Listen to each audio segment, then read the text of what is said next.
Eleva os meus olhos para os montes, de onde me virá o meu socorro. O meu socorro vem do Senhor, que criou os céus e a terra. Tudo posso naquele que me fortalece.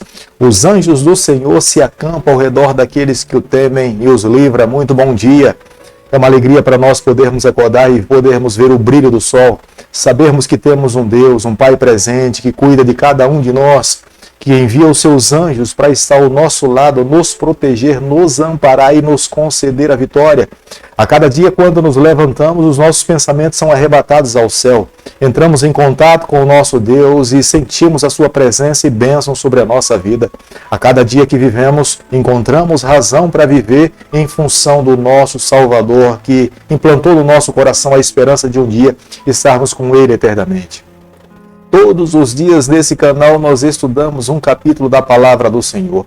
E nessa manhã eu convido você a ter nas mãos a Palavra de Deus no livro de Jeremias, capítulo 7, o versículo 1 e o versículo 2.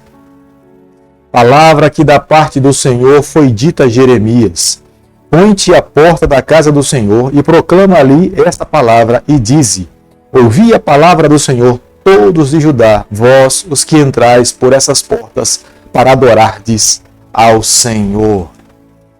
A verdadeira adoração envolve uma entrega sem reservas. Não adianta tentar se apresentar diante de Deus como adorador com um coração dividido, ou apenas acreditando que fazendo uma parte daquilo que Deus pede será o suficiente para agradar ao Senhor ou receber a plenitude das bênçãos do Senhor. Não, para que nós possamos de fato viver uma vida feliz ao lado do Senhor e tenhamos a certeza da aprovação divina sobre cada um de nós, é necessário se colocar nas mãos do Senhor sem reservas. Amá-lo com todas as forças. Não podemos amá-lo apenas em parte, acreditando que em algum momento nós poderemos ser decepcionados. Se nós queremos de fato construir um relacionamento sólido com o nosso Deus, nós precisamos amá-lo sem reservas, sem medo e sem de fato deixar nenhuma parte do nosso coração que não esteja completamente entregue em suas mãos. No versículo 4 do capítulo que nós estamos analisando nessa manhã, nós encontramos repetidamente essa palavra, essa declaração: o templo do Senhor. Era o orgulho dos israelitas. Eles tomavam o templo como se fosse um amuleto. Nos momentos difíceis da vida, acreditavam que se assegurar ao templo seria o suficiente para poder lhe proteger de todo o mal. Eles se esqueciam de que a verdadeira religião era amar o Senhor do templo, quem era o centro do templo, que é o Senhor, Criador dos céus e da terra. O templo em si não poderia fazer nada por ninguém se aquele que morava dentro do templo, que é o Criador dos céus e da terra, que nada pode contê-lo, é Ele que deve ser adorado, é Ele que deve ser amado, é Ele que deve ser respeitado e é a Ele que nós deveremos nos curvar, reverenciar em toda a nossa existência. Jeremias capítulo 7, o versículo 18, a Bíblia diz o seguinte: os filhos apanham a lenha, os pais acendem o fogo, as mulheres amassam a farinha para se fazerem bolos à rainha dos céus e oferecem libações a outros deuses para me provocarem a ira.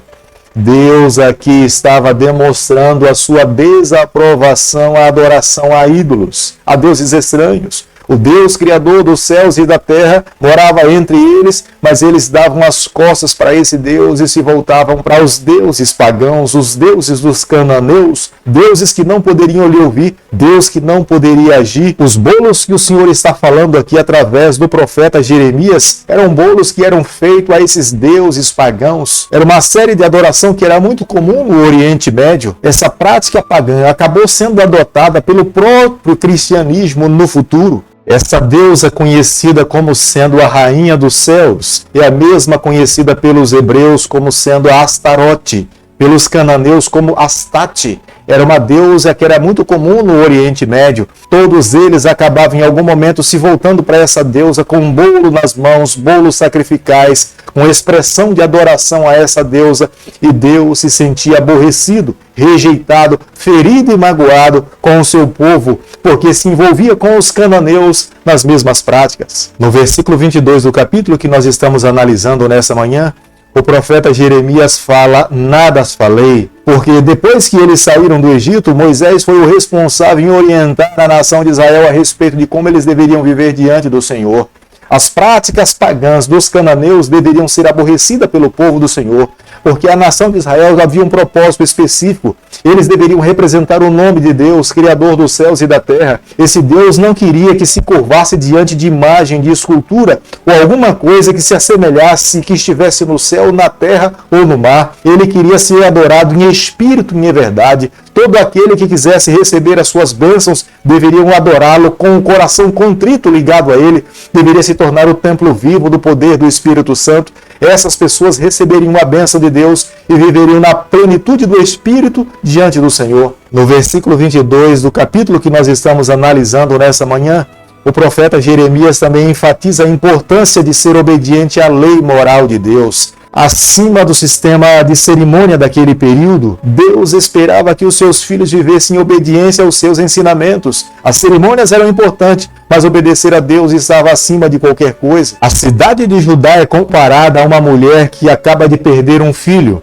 E pela dor de ter perdido o filho, ela sobe um alto monte, um morro, e lá em cima, além de cortar o cabelo, que era uma expressão de profunda dor, ela começa ali a derramar as suas lágrimas em expressão de luto. Quando algumas pessoas no Oriente Médio subiam os altos montes com essas características, com os cabelos cortados, em pranto, em luto, muitas delas o faziam porque tinham oferecido seus filhos no vale de Inom. Era um vale associado à adoração ao deus Moloque. Muitos dos israelitas adotaram essas práticas, ofereceram seus filhos não para Deus, mas sacrificaram seus filhos ao deus Moloque e a deus Astarote. Deus estava expressando a sua abominação a essas práticas. Deus repudiava a morte de pessoas como sendo uma oferta de sacrifício a Ele mesmo ou a qualquer outro Deus. Deus, nesse momento, estava a chamar o seu povo a viver uma vida de arrependimento, a confessar os seus pecados e entregar seu coração completamente a Deus. Viver uma duplicidade da religião. Em alguns momentos se voltavam ao templo, em outros momentos buscavam aos deuses pagãos. Deus aborrecia essa prática e estava a ponto de vomitar o seu povo da sua boca